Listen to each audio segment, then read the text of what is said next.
教育局提出修訂教育條例，引入教師執業證書制度，要求註冊教師每3年完成150小時專業進修先至可以續牌。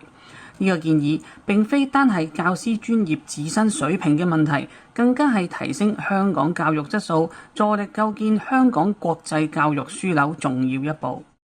引入教師執業證書制度嘅建議一出，學界議論紛紛。有意見認為要求嚴苛，加重教師負擔，甚至提出將續牌嘅期限延長去到5年。但係若果我哋冷靜審視其他專業界別嘅通行做法，以及細察政策背後嘅學生福祉同教育長遠發展，呢項改革嘅必要性就顯而易見啦。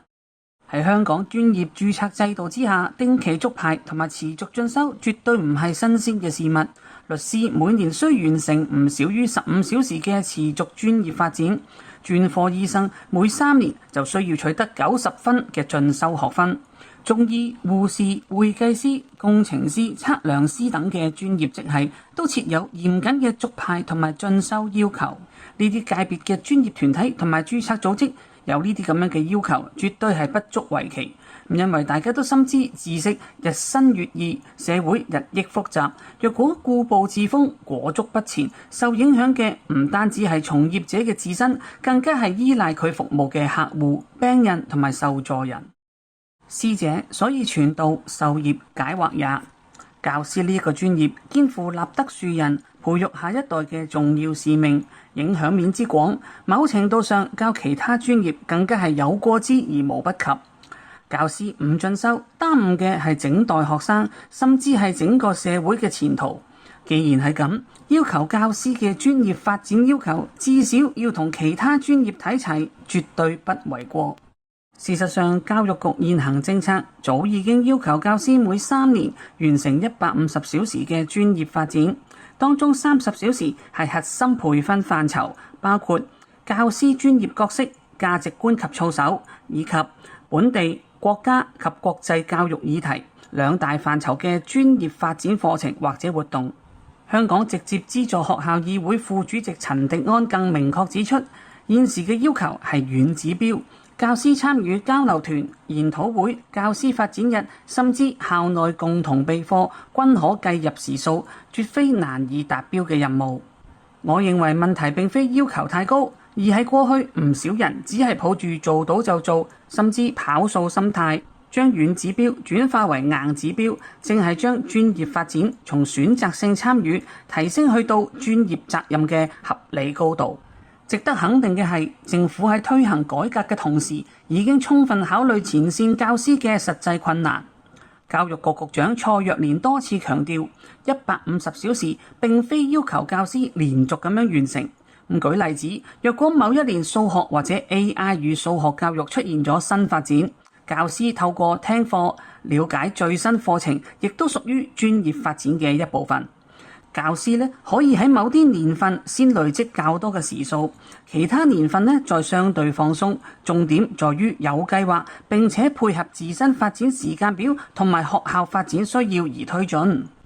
另外，教師即使只係睇書、參加交流考察、修讀短期課程，甚至互相觀課，相關嘅時數亦都計算在內。呢種較為寬鬆嘅認定標準，同律師、會計師等專業只係承認指定機構課程嘅做法相比，已經係極具彈性。更重要嘅係，當局已經着手開發電子平台，協助教師記錄同埋分類進修時數。正所謂幫你數埋、分埋類就唔使煩。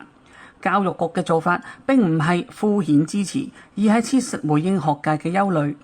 既然大部分教師而家已經可以完成150小時嘅要求，當局又提供技術配套，並且從寬處理認定範圍，所謂憂慮實質已經大大減輕。由始至終，任何教育改革嘅核心都必須以學生嘅利益同埋福祉為重。教師既要培養學生嘅品德，亦都要提升學生嘅競爭力。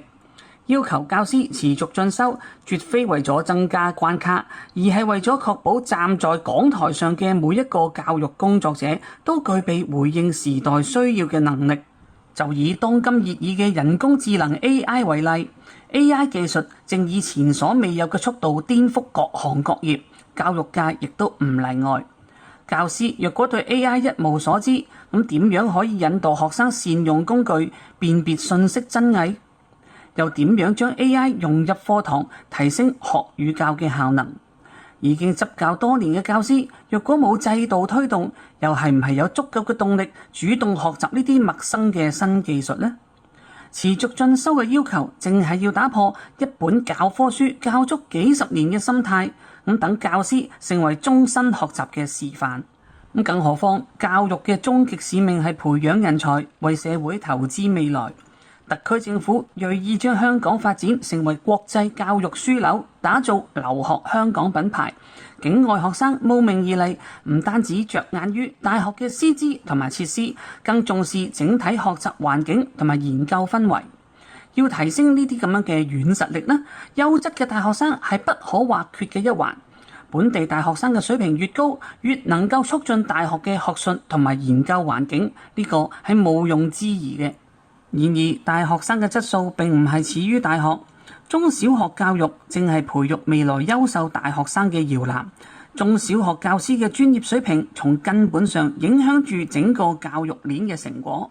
由此可見，一支與時並進、專業高效嘅教師隊伍，絕非僅係學校嘅資產，更加係香港教育國際競爭力嘅核心所在。任何制度改革都總會有適應期。